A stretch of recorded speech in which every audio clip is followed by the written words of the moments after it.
తలకొండపల్లి మండలం చంద్రదాన విలేజ్ నుంచి నిడదవేలి వెళ్ళే విలేజ్ రోడ్కి ఎర్ర పొలం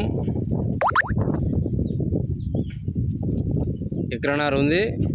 ఇందులో అద్దె ఎకరా 20 గుంటలు అమ్మకానికి ఉంది. ఎర్ర పొలం 4 మూలలు ఉంది.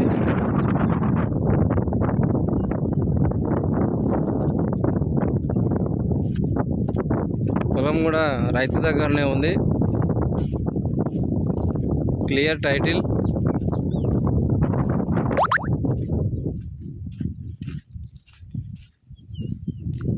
ఈ 2 గుడ్డాలు ఉన్నాయి మనకు. ఇక్కడ ఇటు సైడ్ అయినా సరే రోడ్డు ఫస్ట్ అయినా సరే ఇక్కడ పైకి అయినా సరే 2 దిక్కులో ఎక్కడంటే అక్కడ ఇవ్వడానికి రైతు రెడీగా ఉన్నాడు. ఎర్ర పొలం 4 మూలలు ఉంది.